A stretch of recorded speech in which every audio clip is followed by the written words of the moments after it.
Yes students, we are live now. Class 9th के बच्चे, CBSE and ICSE both, chapter है हमारा आज का टॉपिक है lines and angles. Lines and angles name से स्पेसिफाई हो रहा है बच्चों। इसमें हम लोग डिस्कस करेंगे जो हमारी स्ट्रेट लाइंस होती हैं उन पे जो एंगल्स बनते हैं। 90 डिग्री हो गया, 180 डिग्री हो गया, कंप्लीट एंगल 360 डिग्री का हो गया, ऑल्टरनेट एंगल्स हम लोग पढ़ेंगे, करस्पॉन्डिंग एंगल्स हम लोग पढ़ेंगे, वर्टिकली अपोजिट एंगल्स हम लोग पढ़ेंगे।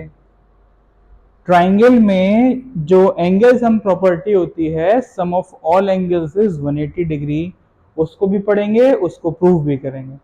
तो आइए स्टार्ट करते हैं बच्चों, lines and angles. Pair of angles पहले पढ़ेंगे हम लोग। वर्टिकली अपोजिट एंगल्स कौन से होते हैं हमारे? जो वर्टेक्स से अपोजिट होते हैं। एक स्ट्रेट लाइन हमारी ए बी है और एक स्ट्रेट लाइन हमारी सी डी है, तो ये एंगल्स कहलाते हैं। These angles are known as vertically opposite angles. अगर इसको हम नाम ओ दे दें तो angle A O D will be equals to angle C O B.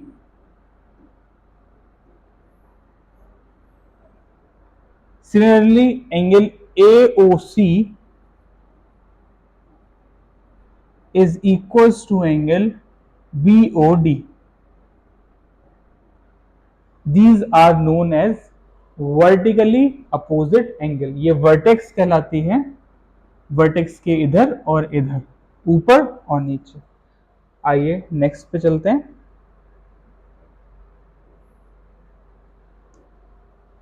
कैसे होते हैं ये बताएंगे। एक लाइन ए बी है, एक लाइन सी डी है।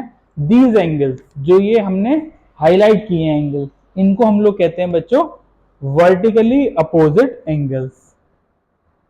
Angle AOC, angle BOD. ये रेड वाले जो हाईलाइट हो रहे हैं, ओ वर्टेक्स है हमारी अपोजिट, एओडी और BOC are called vertically opposite angle. Vertex के अपोजिट में होते हैं। Vertically opposite angles are equal. अगर हमारा ये एंगल 60 डिग्री का है तो हमारा ये एंगल भी 60 डिग्री का होगा। अगर ये एंगल 70 डिग्री का है तो ये एंगल भी 70 डिग्री का होगा। वर्टिकली अपोजिट एंगल जो होते हैं बच्चों, वो कैसे होते हैं? इक्वल होते हैं। ठीक है।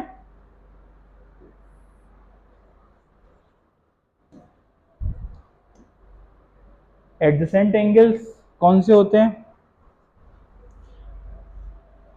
एडजेसेंट एंगल्स जो हमारे पड़ोस पड़ोस में बैठे होते हैं, जिनकी एक आर्म जो होती है वो क्या होती है बच्चों?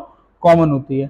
Like this angle is adjacent to this angle. Angle A D B and angle B D C are adjacent pair of angles, जिनकी एक आर्म जो होती है वो क्या होती है? कॉमन होती है। जैसे हमारा पड़ोसी, हमारा घर और पड़ोसी घर के बीच में एक दीवार होती है, तो वैसे इस पड़ोसी और इस पड़ोसी के बीच में एक दीवार होती है। कॉमन आर्म अगर है दो एंगल्स के बीच की, then it is called what? Adjacent angle. देखो बीडी, यहाँ पे बीडी आ रहा है, यहाँ पे बीडी आ रहा है। ठीक है, इसको पहचानने का तरीका ये होता है।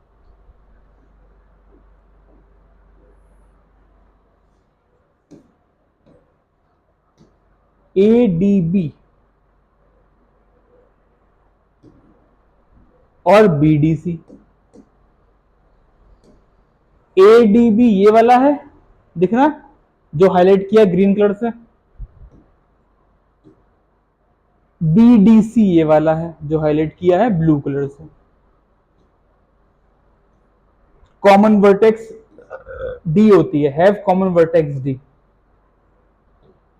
और कॉमन आर्म बीडी, यानी कि जो पड़ोसी और हमारी दीवार है BD, common arm BD.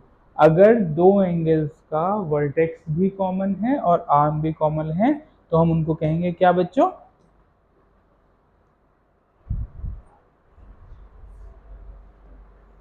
have common arm. Ray AD and ray DC.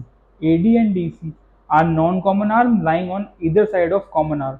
Either side यानी कि जो common arm है उसके लेफ्ट हैंड पे या राइट हैंड पे जो होती है आर कॉल्ड क्या? Adjacent angles.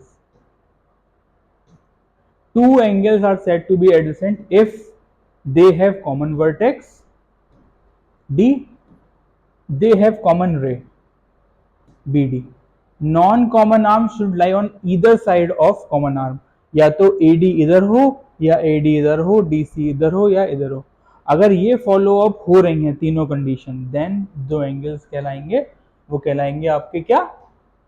Adjacent angles. ठीक है, एक और देख लेते हैं. PQR. PQR.